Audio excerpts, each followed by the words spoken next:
Hallo, willkommen zurück zum Mysterium der Kapitel. Wir gehen jetzt durch unsere zweite Klasse, der Erkundigung des nächsten Abschnitts, in dem es wirklich wir sind fast zwei Drittel oder drei Viertel durch Weisheit gekommen. Und um einen kurzen Rückblick zu bekommen, lasst uns die ersten 17 Kapitel wiederholen, die wir bereits durchgegangen sind. Ich werde sie in der Reihe nach durchgehen. 1 bis 17, das ist nicht das, was Johnny Lama macht, denn wenn du sie in der richtigen Reihenfolge machst, ist es schwierig, ein Muster zu erkennen.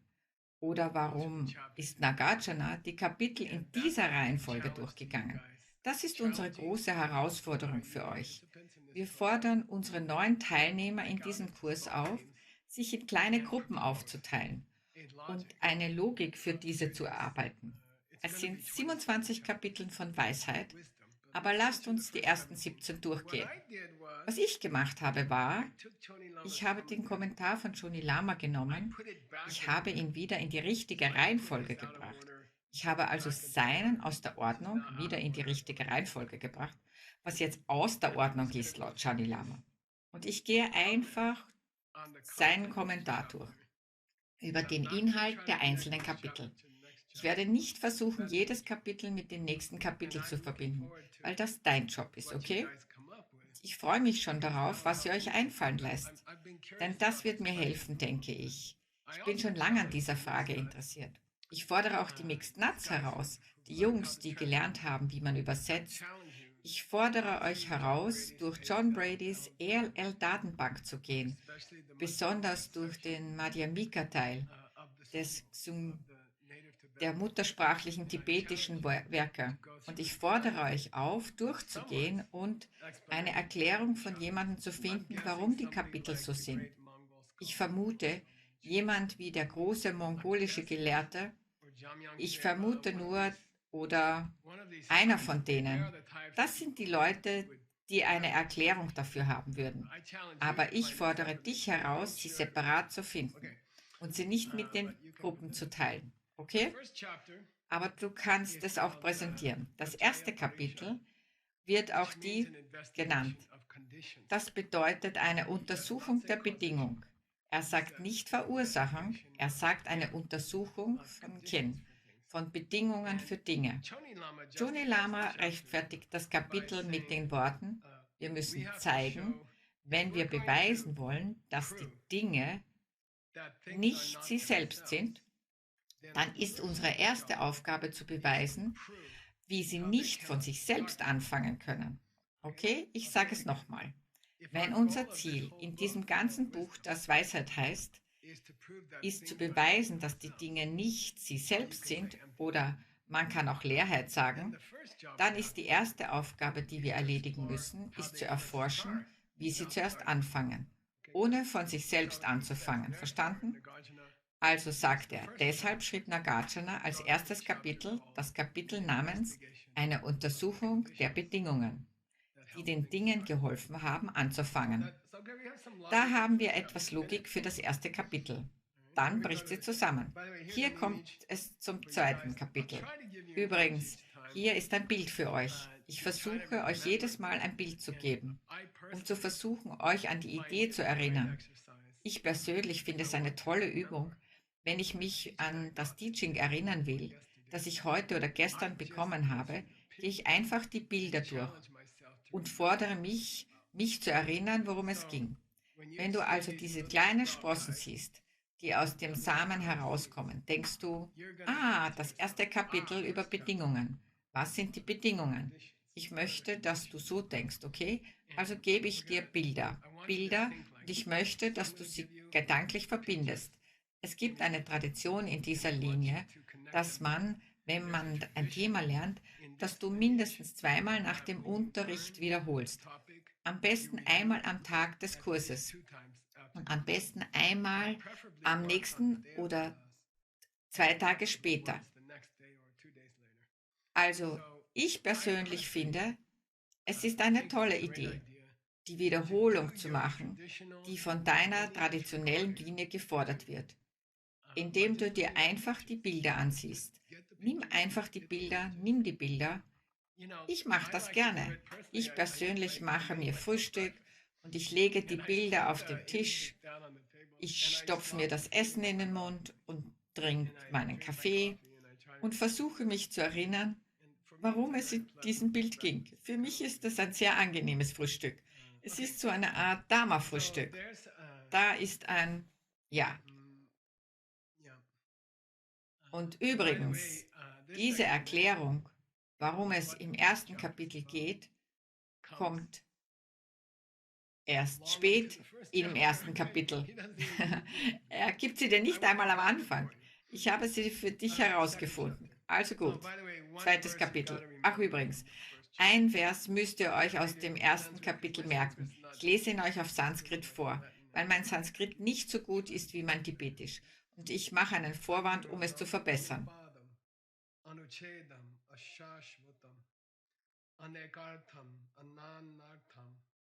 Anagamam, Anirgamam, Yah Praditya Samudpadam, Prapancho Pashamang Shivam, Deshayamasa Sambudas, Tambande Vadatangvaram.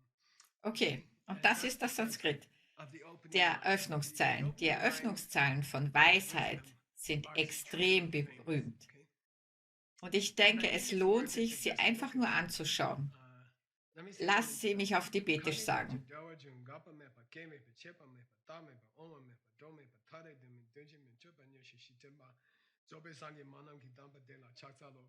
Sehr berühmt. Wir müssen es im Kloster ständig aufsagen. Das Englische, ich verneige mich vor diesem höchsten aller Lehrer, vor dem vollkommen Erleuchteten, der uns lehrt, diesen Frieden zu erreichen, wo unsere Fantasien darüber, wie die Dinge existieren, zur letzten Ruhe kommen. Ich verneige mich vor dem, der uns gelehrt hat, dass Dinge in Abhängigkeit geschehen. Nichts endet und nichts anfängt, nichts aufhört, aber nichts dauert ewig. Nichts kommt und nichts geht. Keine zwei Dinge sind unterschiedlich und keine zwei sind gleich. Das ist das Anfangsgedicht von Weisheit. Sehr, sehr kraftvoll. Johnny Lama erklärt diesen berühmten Vers in 8 Teilen. Er sagt, dieser Vers ist das Beste, was Lord Buddha je tat, nämlich uns abhängiges Entstehen zu lehren. Okay?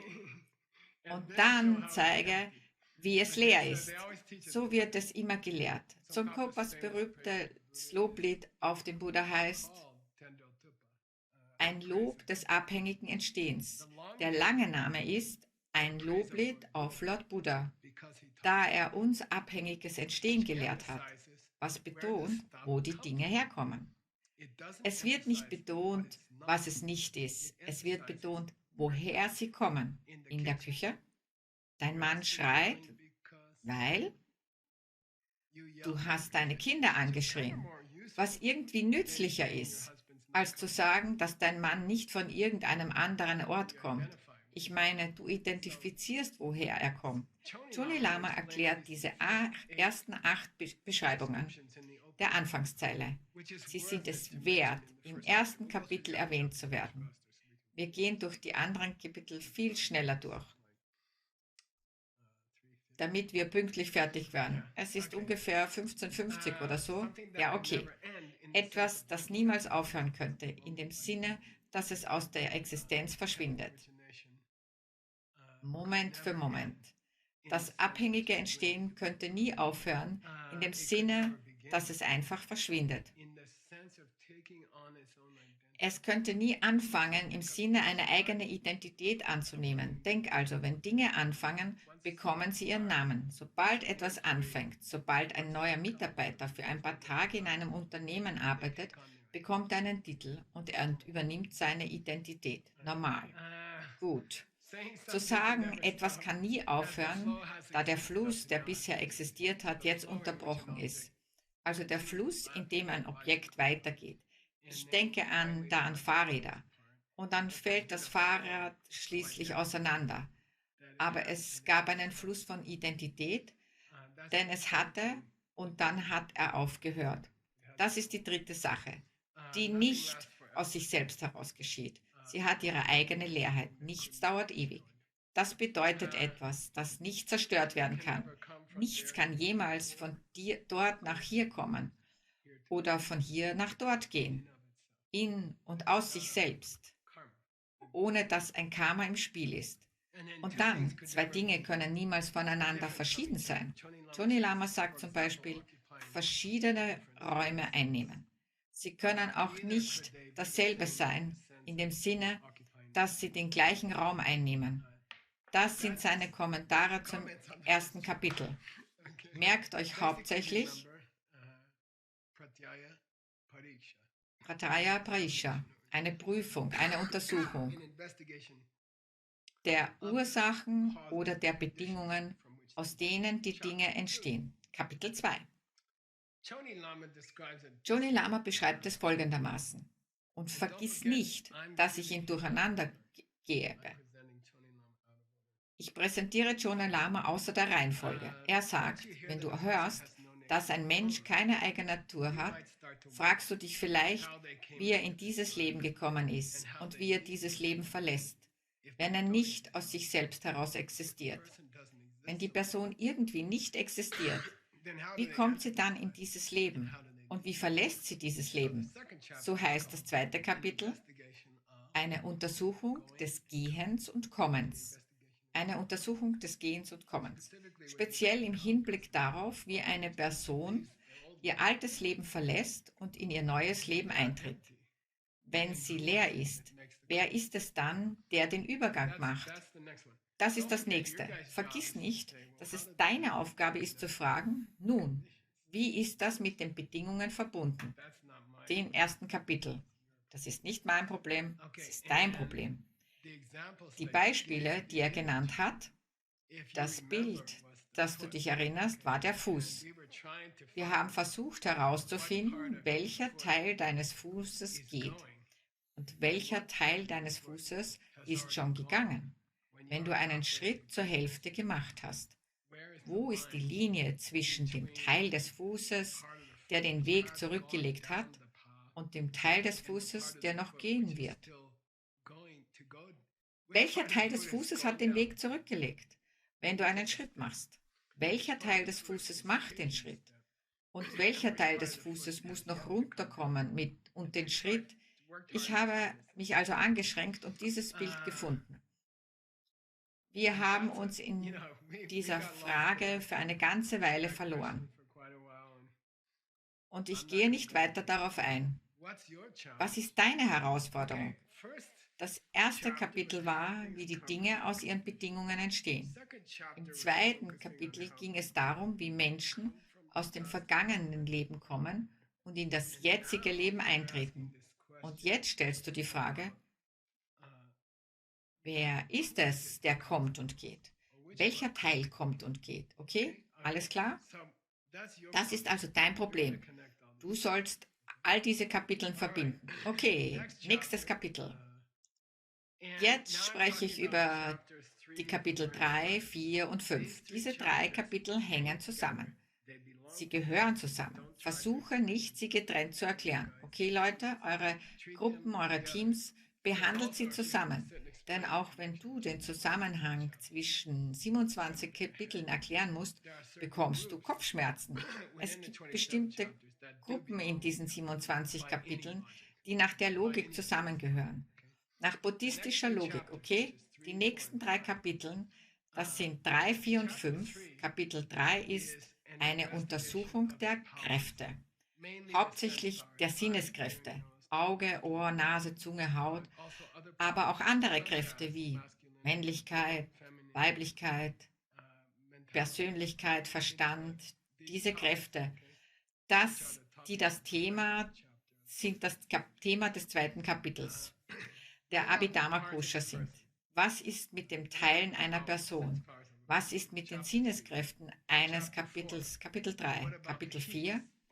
Was ist mit den Haufen oder den 5 verschiedenen Teilen des Menschen? Kapitel 5. Was ist mit den klassischen Elementen, die sind Erde, Wasser, Feuer und Wind. Manchmal fügt man Bewusstsein hinzu.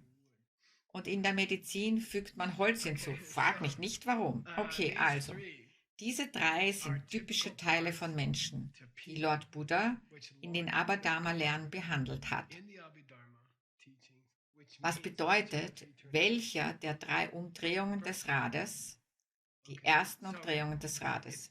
Es ist nicht verrückt, über die Sinneskräfte einer Person zu sprechen, die Teile einer Person und die Elemente, die ihr körperliches Wesen bilden. Die typischen Energien, die wir als Gravitation, Trägheit oder Entropie nennen, solche Dinge. Sie drücken diese Ideen aus durch Namen wie Wasser und Wind. Aber sie beziehen sich nicht darauf. Sie beziehen sich nicht auf das physische Wasser. Sie beziehen sich auf die Energien der natürlichen Welt. Für Nagarjuna ist es natürlich, diese drei Kapiteln wie in einem Klumpen zu behandeln. Wenn Nagarjuna, wenn du sagst, dass alles leer ist und dass nichts von sich aus existiert und dass nichts sich selbst ist, warum hat Buddha dann so konkret diese konkreten Teile der Person beschrieben, während der ersten Umdrehungen des Rades? War er das falsch? War er verrückt? Warum hat er es so gelehrt? Diese drei Kapitel erforschen diese Teile einer Person. Jetzt haben wir 1, 2, 3, 4, 5. Keine offensichtlichen Verbindungen zwischen 1 und 2 oder 2 und 3, 4 und 5. Und das ist dein Problem, ja? Übrigens, hier ist mein Bild für die Kapitel 3, 4 und 5. Nochmals, ich versuche die Kapitel zusammenzufügen, denn du schläferst den Schüler ein, wenn du versuchst, 27 Zusammenhänge zu beschreiben. Versuche es. Warum Nagarjuna keine 5 Kapitel geschrieben hat. 6 Kapitel. Wir wissen es nicht, aber normalerweise überlässt man einem Schüler nicht mit 27 Logiken. Warum diese Kapitel so sind, packe sie zusammen. Für mich sind das die Kapitel 3, 4 und 5. Und das sind alle Teile eines Autos. Indem er die Teile einer Person beschreibt, deutet Lord Buddha an, dass Personen sie selbst sind. Okay? Und er war dabei sehr konkret. Die Teile einer Person sind sehr grundlegend. Sie sind sehr greifbar. Du hast deine Gefühle, du hast deine Diskriminierung, du hast einen physischen Körper, du hast dein Bewusstsein. Das sind die Standardteile einer Person. Buddha hat nie gesagt, als er diese drei Arten von Teilen beschrieb, in diesen 3 Kapiteln, er hat nie gesagt, dass die resultierende Person nicht existiert. Das hat er nie gesagt. Das kommt natürlich, Nagarjuna vergisst nicht, dass er an der Schwelle steht zwischen dem niederen Weg und dem höheren Weg. Es ist die Spitze des niederen Weges, die in den höheren Weg übergeht, durch den mittleren Weg. Er ist also die Person, die am Ende der Abhidharma-Periode steht und am Anfang der Periode des mittleren Weges steht. Er ist der Meilenstein, er ist die Person, wo wir von Abhidharma in den mittleren Weg übergehen. Er ist derjenige, der es gemacht hat. Oh, das ist ein anderer. Okay, also du hast lasst uns über das Kapitel 6 und 7 sprechen. Ich würde vorschlagen, 6 und 7 zusammenfassen. Juni Lama macht das. Und warum? Er fängt seine Logik mit einer Frage an. Und ich wiederhole, seine Logik ist außer Ordnung.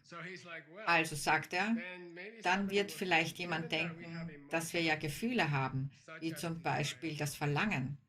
Und da wir bei den Dingen die 3 Stadien beobachten, anfangen, aufhören und bleiben, und wir sehen auch Erklärungen von Dingen, dass sie durch Karma ausgelöst werden, worüber wir später noch sprechen werden, können wir nicht sagen, dass sie eine Natur haben. Haben Emotionen nicht eine Natur? Sind es nicht vor allem negative Emotionen, die deine nächste Geburt auslösen? Haben sie nicht eine Natur? Sie müssen eine Natur haben. Also Kapitel 6 ist eine Untersuchung des Verlangens und der Person, die das Verlangen verspürt. Kapitel 6 heißt eine Untersuchung der Emotion des Verlangens und der Person, die diese Emotion in ihrem Herzen trägt. Kapitel 7 ist eine Untersuchung über Anfangen, Bleiben und Aufhören. Und schon haben wir eine Unterbrechung, richtig? Warum springt Nagarjuna also vom Verlangen zum Anfangen, Bleiben und Aufhören? Was ist die Verbindung? Ich verstehe, dass Johnny Lama 6 und 7 zusammenfassen will. Warum? Er sagt, haben sie nicht eine eigene Natur? Aber warum packt er sie zusammen? Ist sein Grund wirklich stark? Das ist das Problem deiner Leute. Wie kommt es aus der Diskussion über Teile, die konkreter waren und so nicht über Leerheit gesprochen wird? Das ist dein Problem. Das müsst ihr herausfinden. Ich gebe euch Johnny Lamas Rechtfertigung für einzelne Kapitel oder kleine Gruppen von Kapiteln. Außer der Reihe. Er gibt sie außer der Reihe. In Ordnung. Das nächste. Oh, übrigens, wenn ihr tatsächlich diese Kapitel 6 und 7 über Anfangen, Bleiben und Aufhören und Verlangen als vielleicht das Gefühl, welches die Wiedergeburt auslöst oder den Übergang von einem Leben zum anderen Wiedergeburt, da redet er über Akteure. Wenn du behauptest, dass der Buddha, wenn du leugnest, dass als der Buddha Dinge in Teilen gelehrt hat, wie die Elemente, die meinen physischen Körper ausmachen, dass er nicht gesagt hat, dass sie deshalb aus sich selbst herauskommen. Was ist mit der Interaktion zwischen den Teilen? Was ist mit Ursache und Wirkung? Was ist mit Akteuren? Was ist mit dem Typ mit dem Billardstück oder der die Billardkugel stößt? Ist der auch nicht real? Wie kann ein Typ, dessen Daumen und Hand nicht real ist, den Stock halten und einen Ball dazu bringen, dass er über den Billardtisch rollt? Wie ist das möglich? Das ist die Frage, die sich als nächstes stellt. In Ordnung. Kapitel 8. Kapitel 8 heißt eine Untersuchung von Akteuren und Handlungen. Und ich denke, es ist ziemlich offensichtlich die Verbindung zwischen dem letzten. Wenn Verlangen das ist, was dich in dein nächstes Leben wirft, und dann weißt du Anfang, Bleiben und Aufhören auf im nächsten Leben, sollten wir dann nicht über Begehren als Akteure sprechen oder der Dinge geschehen lässt? Der Typ, der die Dinge geschehen lässt. Also Kapitel 8. Es tut mir leid. Kapitel 8, eine Untersuchung von Akteuren und Handlungen. Handlungen und Dingen, die sie tun. So leitet Johnny Lama das Kapitel 8 ein, zum Teil. Sobald man höre, dass die Person keine eigene Natur besitzt, könnte jemand anfangen, sich zu fragen, wie ist eine solche Person in dieses Leben gekommen, aus einem anderen Leben? Und wie ist sie in ein anderes Leben gegangen aus diesem? Du könntest dich an diesem Punkt auch fragen, wenn es Karma ist, was sie dazu bringt, dass sie diese Reise macht, wie kann man dann Karma machen, wenn es niemanden gibt, der das Karma machen kann?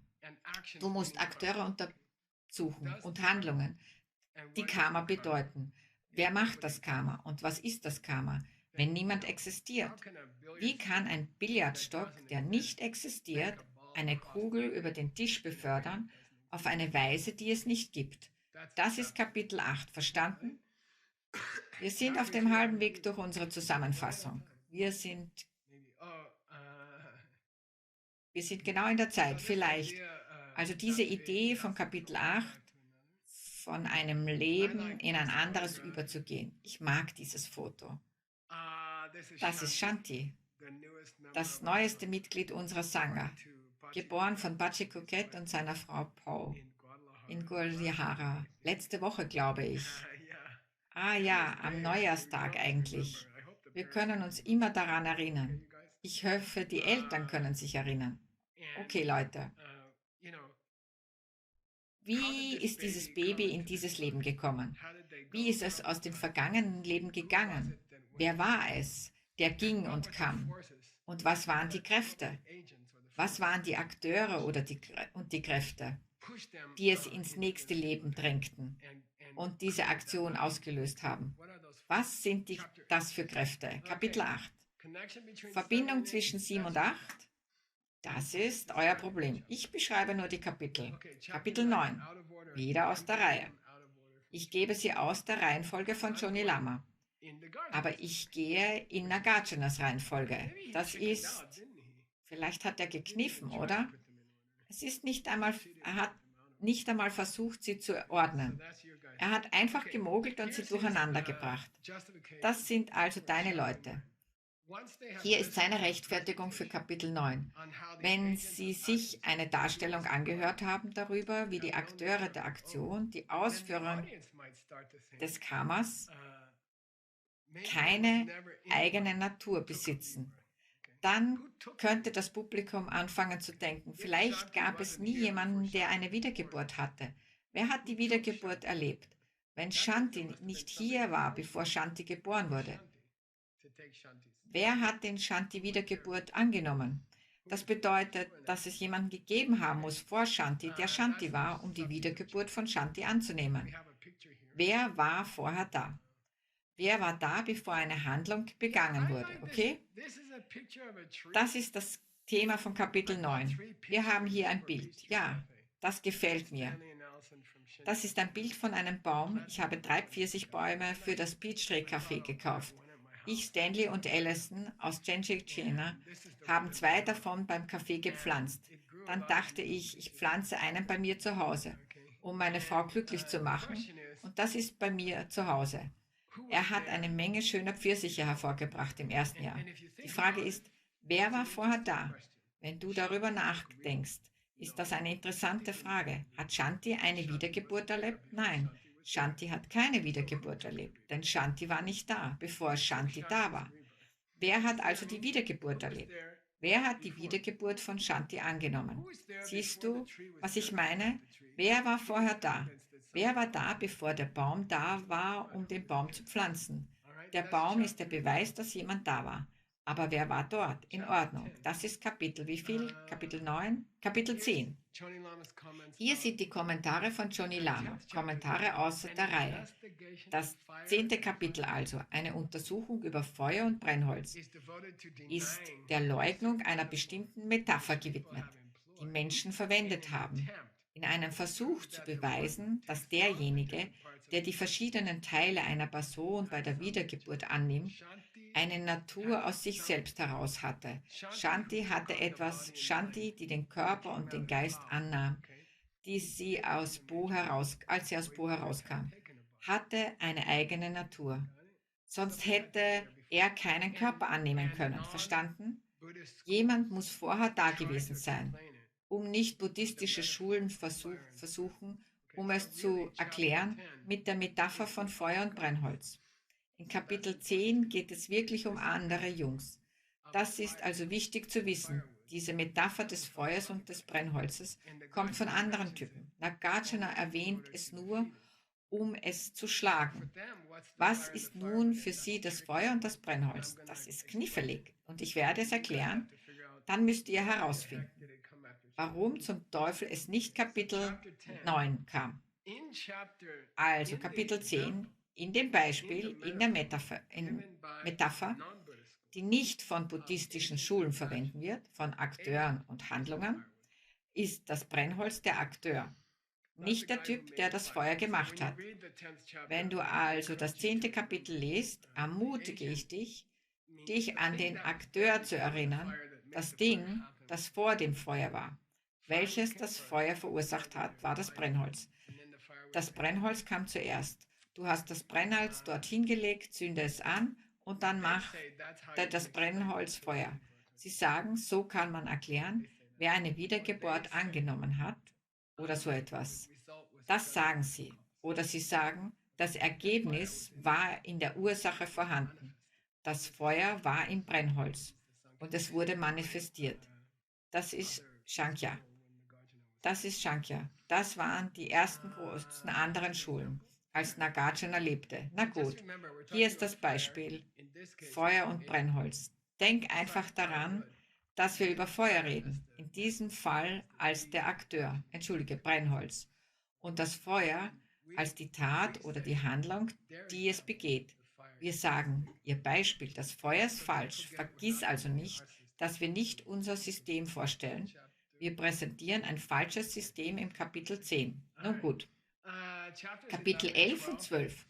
Übrigens, wir machen nur die ersten 17 Kapitel während dieser Wiederholung, weil es eine Wiederholung von Kapiteln ist, die wir bereits abgeschlossen haben. Und wenn du neugierig bist, in diesem Kurs werden wir die Kapitel 18 bis 23 abschließen. 18 ist meiner Meinung nach das wichtigste Kapitel des gesamten Werkes und es ist extrem populär. Es ist dasjenige, das die Leute gern und oft zitieren. In der Tat habe ich die McNutts gebeten, ein paar Statistiken über mich zu erstellen. Und wegen der guten Arbeit von John Brady sind wir in der Lage, diese Art von statistischen Analysen durchzuführen. Denn das GOFA-Programm gibt uns die genaue Anzahl der Treffer an in verschiedenen Einstellungen. Du kannst eine prozentuale Studie von Zitaten durchführen.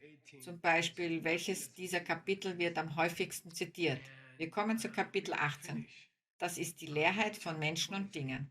Wir schließen mit Kapitel 23 ab. 19, 20, 21, 22, 23, nicht so beliebt. 18, super beliebt. 24, super beliebt. Ihr müsst nur zur letzten Nagarjuna-Unterweisung kommen, nächstes Jahr. Okay, also gut, Kapitel 11 und 12. Kapitel 11 heißt eine Untersuchung über einen ersten Anfang oder eines endgültigen Endes der Dinge. Eine Untersuchung darüber, ob die Dinge einen ersten Anfang oder ein letztes Ende haben. Kapitel 11. Kapitel 12.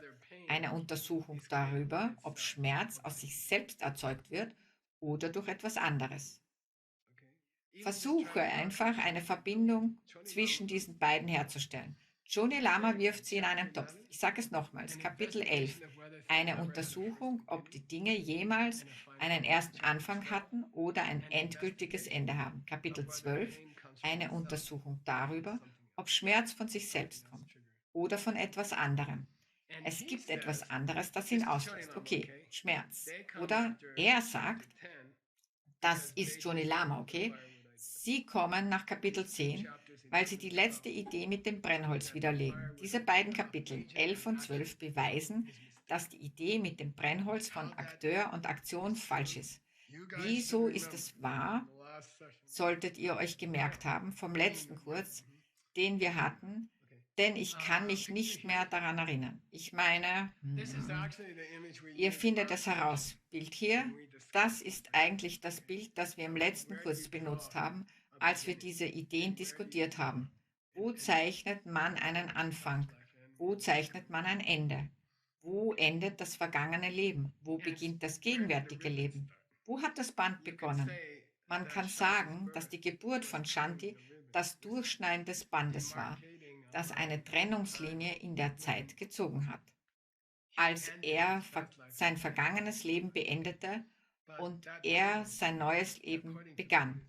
Aber dieses Band, dem Buddhismus zufolge, wenn es den Geist repräsentiert, hat unser Leben selbst keinen Anfang und er hat kein Ende. Kapitel 13. Okay, hier ist eine Einführung. Das vorausgesetzt, und wieder geht er zurück, er verbindet es mit dem Verlangen. Angesichts der Tatsache, dass wir Emotionen wie das Verlangen sehen und da wir sehen, dass Dinge anfangen, aufhören und bleiben, sowie die Ursache für diese Dinge, was Karma ist und die Menschen, die das Karma verursachen, wenn Menschen Karma machen können. Wenn es Menschen gibt, die Karma verursachen, hat das dann nicht eine eigene Natur? Wenn etwas eine Wirkung erzeugen kann, muss es selbst sein und wir sagen nicht unbedingt, aber das werden wir später besprechen. Und so ist Kapitel 13 eine Untersuchung von Faktoren. Hatten wir nicht schon ein solches Kapitel? Was war das erste Kapitel? Ja, eine Untersuchung von Rücken. Ja, wir benannten es Bedingungen. Und jetzt haben wir ein anderes Wort. Faktoren. Was ist der Unterschied zwischen den Bedingungen des ersten Kapitels und den Faktoren des 13. Kapitels? Wir müssen es untersuchen. We have to do Wir it. müssen ein Praktika machen. Hier ist ein Bild vom letzten Kurs, den wir gemacht haben. Wir haben dieses Bild ausgewählt. Dies ist eigentlich eine Illustration eines Konzepts aus Kapitel 13 über den Zusammenhang zwischen Betrug und Lüge, Täuschung und Lüge. Das ist die Idee der Illusion, dass die Dinge nicht so sind, wie sie zu sein scheinen. Stimmt es, dass jeder, der dich täuscht, dich zwangsläufig angelogen hat? Lügen uns die Dinge an? Versuchen die Dinge, sich als eine Sache darzustellen und sind dann insgeheim doch etwas anderes? Können sie Dinge von uns stehlen, indem sie uns anlügen? Na gut, das ist eine Frage. Kapitel 14 bis 16. Hier ist, wie Chonui Lama sie zusammenfasst. Ich schlage vor, dass du sie zusammenpackst. Zeig mir 10 Verbindungen. Zeige mir 12 Verbindungen. Warum eine Sache zur nächsten führen soll. Jemand könnte als Beweis anführen, dass sowohl die Person als auch die Dinge eine eigene Natur besitzen, dass die Dinge miteinander in Kontakt treten. Also eigentlich geht es in 14 bis 16 um diese entscheidende Idee. Können Dinge mit anderen Dingen in Kontakt treten? Tritt der Augenapfel in Kontakt mit der Außenwelt, Farben und Formen?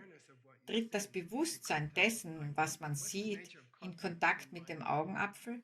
Was ist die Natur des Kontaktes zwischen Geist und Körper? Was ist die Natur des Kontakts zwischen physischen Dingen und physischen Dingen? Was ist die Natur von Dingen, die sich gegenseitig berühren? Das ist das allgemeine Thema in den Kapiteln 14 bis 16. 14 heißt eine Untersuchung des Kontakts zwischen den Dingen. 15 heißt eine Untersuchung über die Natur der Dinge. Wenn Dinge miteinander in Kontakt treten können, dann müssen sie eine eigene Natur haben. Wenn sie sich gegenseitig berühren können, was bedeutet, dass sie getrennt waren, bevor sie sich gegenseitig berührten. Wenn sie dasselbe wären, könnten sie nicht in Kontakt treten, oder? Kontakt führt zur Untersuchung des Kontakts zwischen Dingen, führt zu einer Untersuchung der Natur der Dinge. Und dann springt er zu, und für Chonui Lama sind sie natürlich miteinander verbunden. Aber Kapitel 16 ist eine Untersuchung von Knechtschaft und Freiheit von Knechtschaft. Eine andere Art von Kontakt. Vielleicht der Kontakt der Handschellen. Okay, ja gut. Also irgendwie müssen diese 3 miteinander verbunden werden. Alles klar? Es liegt an euch, das herauszufinden. Sie sind alle 3 Kontakt. Und die Frage des Kontakts ist entscheidend für das Verständnis der Leerheit. Wie kann ein Ding ein anderes Ding berühren? Hier ist ein Bild.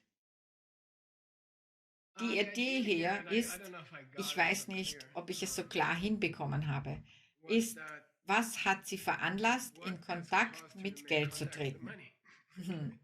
Wir hätten alle gerne Kontakt mit mehr Geld, oder? Und abhängig von deiner Motivation kannst du in Kontakt treten oder nicht in Kontakt treten. Der Kontakt kommt nicht von verschiedenen Objekten, die sich am selben räumlichen Ort befinden. Kontakt kommt von Motivation. Kontakt mit Geld kommt von der Motivation, anderen zu helfen. Ist das dann wirklich Kontakt? Verstanden? Das Geld berührt deine Hand, wenn du wirklich willst, dass es die Hände anderer Leute berührt. Nicht, weil Geld Papier ist und deine Hand ist Haut. Du musst darüber nachdenken. In Ordnung. Kapitel 17. Keine Sorge, das ist das letzte für heute. In der nächsten Klasse werde ich die folgenden Punkte durchgehen. 18, 19, 20, 21, 22, 23. 6 Kapiteln, die wir in diesem Kurs behandelt werden. Und euch nur eine kurze Einführung dazu geben. Und dann werden wir mit dem ersten beginnen. Das ist 18. Was wird in Kapitel 17 behandelt? Jemand sagt Samsara, der Kreislauf des Schmerzes. Was ist das in der Küche? Ehefrau schreit zurück.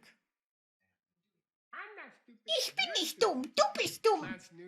Pflanzt neue Samen, geht ins Schlafzimmer, um aus der Küche zu kommen, trifft auf ungezogene Kinder, die von den Samen der Kritik an ihrem Mann kommen. Sie schreit die Kinder an, sie geht zurück in die Küche und ihr Mann schrie sie an und dann schreit sie zurück. Und das nennt man einen Mini-Sansara, einen Mini-Zyklus. Wahrscheinlich hast du ein paar in deinem eigenen Haus, zu jeder beliebigen Zeit. Dies ist also eine Untersuchung von Karma und seinen Folgen.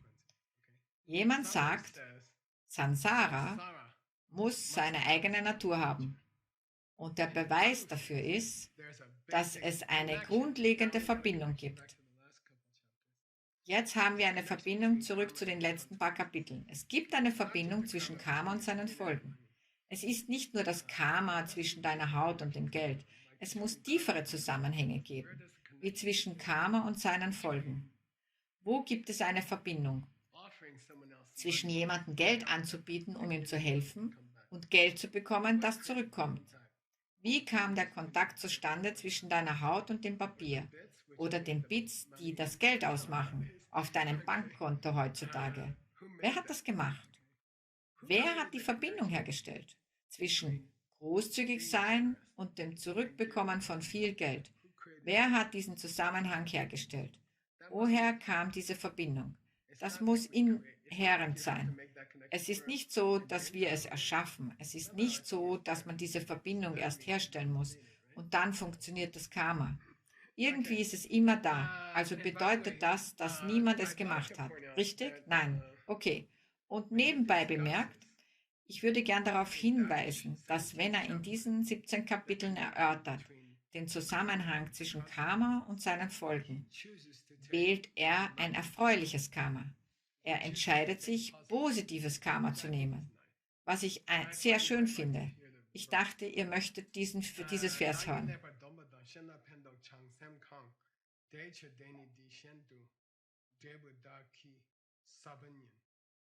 Wenn du sich selbst zu kontrollieren, was im Buddhismus bedeutet, andere Menschen nicht zu verletzen, nett zu anderen Menschen zu sein, echte Liebe zu anderen Menschen,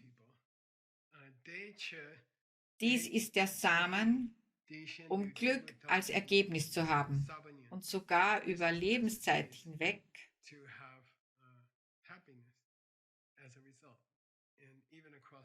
er konzentriert sich wirklich auf das nächste Bild. Letztes Bild. Er konzentriert sich auf das, was er weißes Karma nennt. Reines weißes Karma. Also im 17. Kapitel, wenn er erörtert, ob Verbindung selbst existierend sind, ist die Verbindung, die er wählt, die Verbindung zwischen Freundlichkeit und Glück, Freundlichkeit zu anderen und Glück für sich selbst. Dann nennt er es reines weißes Karma. Er will wissen, ist die Verbindung zwischen Freundlichkeit zu anderen und Glück für sich selbst, ist es irgendwie natürlich, was bedeuten würde, dass es selbstexistent ist. Okay, also gut, in Ordnung. Ich werde dort aufhören. Das sind die 17 Kapitel, die wir bereits behandelt haben. Ich glaube, du spürst, und ich spüre es auch, wenn ich versuche, es dir beizubringen, dass es hier ein Chaos gibt. Wie kommt es, dass jedes Kapitel in das nächste Kapitel übergeht? Meistens sind buddhistische Bücher extrem vorsichtig, damit eine Verbindung zwischen aufeinanderfolgenden Kapiteln herzustellen. Dieses Buch nicht. Dieses Buch tut es nicht. Weisheit macht es nicht. Wir müssen es selbst tun.